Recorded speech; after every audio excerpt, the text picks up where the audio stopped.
विधवा माँ। सुनीता को बड़ा शौक था रंग बिरंगे चटक कपड़े पहनने का। पति राकेश भी ये बात खूब समझता। सुनीता, देखो तो मैंने कैसी ब्राइट रेड कलर की साड़ी खरीदी है तुम्हारे लिए। ऐसे ही कपड़े पसंद है ना तुम्हें? यस, बिल्कुल। मैं ना बस ये चाहती हूँ कोई मुझे देखे तो कहे, यार कितनी रंगीली और चटकीली लग रही है। सुनीता की मासूमियत भरी बात सुनकर राकेश भी हंस देता है। तभी वहाँ उनकी बेटी पीहू आ जाती है। माँ मुझे भी दिला दो ना इस रंग की फ्रॉक। जरूर बेटा, लेकिन पहले मम्मी की तो अलमारी भर जाए, तब जाकर मेरे और आपके कपड़े आ पाएंगे। नहीं बेटा, कल मैं आपको लेकर चलूंगी मार्केट। वैसे भी राकेश, दिवाली आ रही है ना, और मुझे घर सजाना है। हाँ मैडम, मैं आपके शौक जानता हूँ। पूजा में तुम्हारा कितना मन लगता है। सच में सुनीता, तुम्हारे शौक पूरे होते रहे, मैं तो बस इसीलिए कमाता हूँ। कुछ दिनों बाद सुनीता राकेश को कहती है, सुनो ना, कल से मैंने सुंदरकांड का पाठ रखा है, हो सके तो छुट्टी ले लो ना ऑफिस से। मुमकिन नहीं है सुनीता, सबके इंक्रीमेंट का टाइम है। अब मैं हाफ डे ले लूंगा कुछ दिनों के लिए। सुनीता के घर आए दिन कोई ना कोई पूजा पाठ चलती ही रहती। फिर एक दिन पड़ोसन कहती है, अरे राकेश भैया, सुनीता कहाँ है? मेरी बेटी का संगीत है, उसे बुलाया था, अभी तक नहीं आई। उसके बिना तो मोहल्ले का हर फंक्शन अधूरा है। अरे भाभी, आप तो जानती हैं, जरा सा कोई काम हो तो मेरी सुनीता कितने श्रृंगार करती है। यहाँ तो बेटी का संगीत है। अरे देखिए, पार्लर तो नहीं निकल गई ना। दोनों हंसने लगते हैं कि वहाँ सुनीता आ जाती है, सर से पैर तक सजी धजी। सुनीता किसी दुल्हन से कम नहीं लग रही थी। अच्छी बात है, मेरे पीछे पड़ोसन से मिलकर मेरी बुराई कर रहे हो। सही कह रहे थे राकेश भैया आप, ये तो किसी पार्लर से ही तैयार होकर आ रही है। इतना तो मैंने भी मेकअप नहीं किया सुनीता। अरे चलो ना, मेरा शौक ही क्या है, बस गाना बजाना, सजना संवरना और पूजा पाठ। अब चलो, देर हो रही है ना।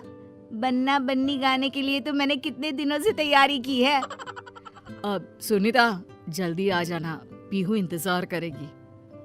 लेकिन जहाँ नाच गाने का कार्यक्रम हो, वहाँ से सुनीता को जल्दी कौन ला सकता है घर।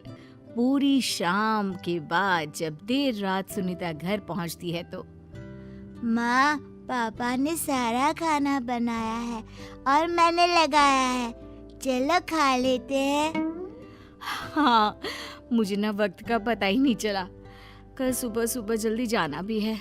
वो क्या है ना, हल्दी का कार्यक्रम है। पीहू भी देख रही थी कि माँ कितनी शौकीन और खुश मिजाज औरत है, जिसकी खुशी ही छोटी छोटी बातों में है। राकेश भी सुनीता से बहुत प्यार करता। फिर दिवाली के दिन, क्या बात है सुनीता, घर तो ऐसे जगमगा रहा है जैसे राजा राम की वापसी उनके महल में नहीं, बल्कि हम लोगों के घर में ही है। और पता है, त्योहारों को अच्छे से मनाना चाहिए।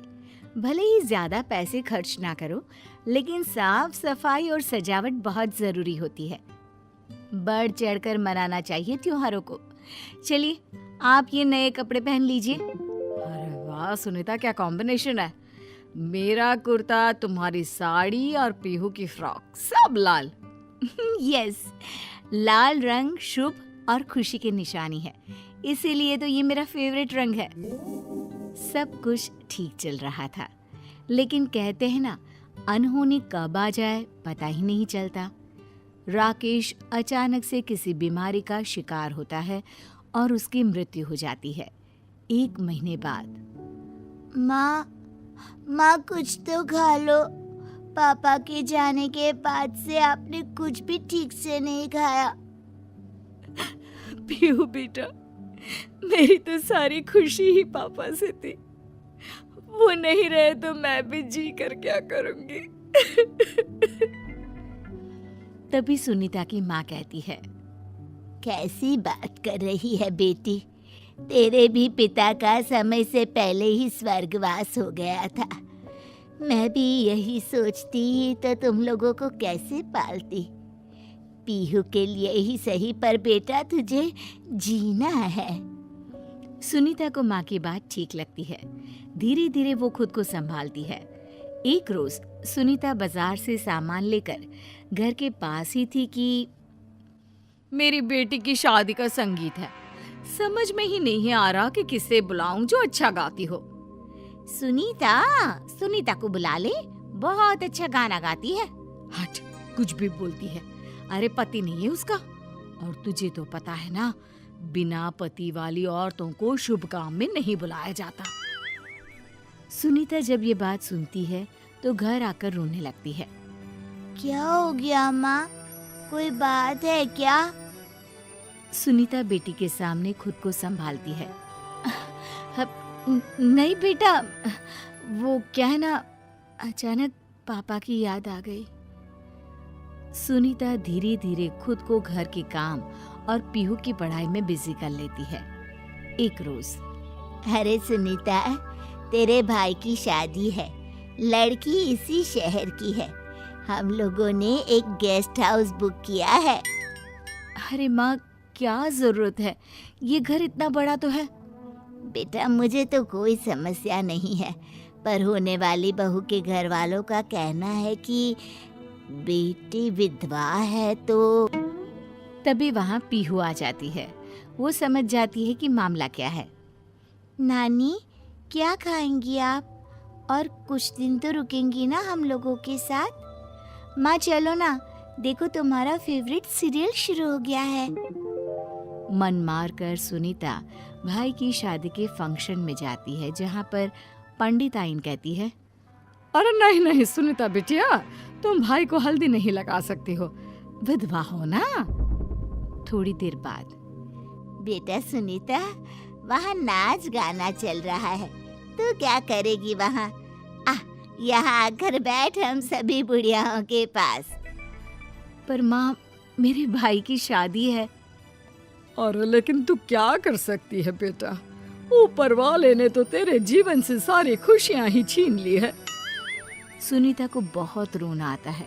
वो जोर जोर से रोने लगती है कि सुनीता का भाई कहता है, अरे दीदी, खुशी के माहौल में मनहूसियत मत फैलाओ ना। सुनीता घर आ जाती है। वो अपनी अलमारी खोलकर देखती है तो सारी साड़ियाँ लाल और चटक रंगों की होती हैं। वो सभी को पैक करके बंद कर देती है। पीहू माँ के हर गम को समझती है, और फिर वो दिन भी आ जाता है जब पीहू की शादी तय होती है। अरे कौन करेगा पीहू की शादी के सारे रस्मो रिवाज? मैं करूंगी, मेरी भांजी है वो, या फिर पीहू की बुआ कर ले। लेकिन तभी पीहू बोल पड़ती है, मैं शादी तभी करूंगी जब मेरी माँ शादी के सारे रस्म खुद अपने हाथ से करेंगी। लाल रंग की वो वाली साड़ी पहनेंगी जो पापा लाए थे, याद है ना माँ? सुनीता की आंख भर आती है। तभी पीहू माँ को ढोलक ला कर देती है। माँ, जरा गा तो वो बन्ना बन्नी वाला गाना, जिससे पूरे मोहल्ले में रौनक लग जाया करती थी।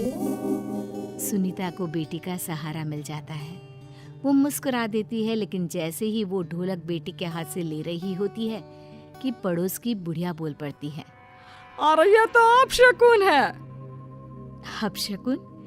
मेरी बेटी की शादी है, माँ से बड़ा शगुन बेटी के लिए कुछ नहीं होता। और हाँ, ये नहीं है तो क्या हुआ, इनका प्यार और नाम आज भी मेरे साथ है। समाज को बदलना ही होगा। फिर क्या, पीहू की शादी का सारा काम सुनीता बढ़ चढ़कर पूरा करती है, और विधवा माँ के हाथ से ही पीहू की विदाई भी होती है।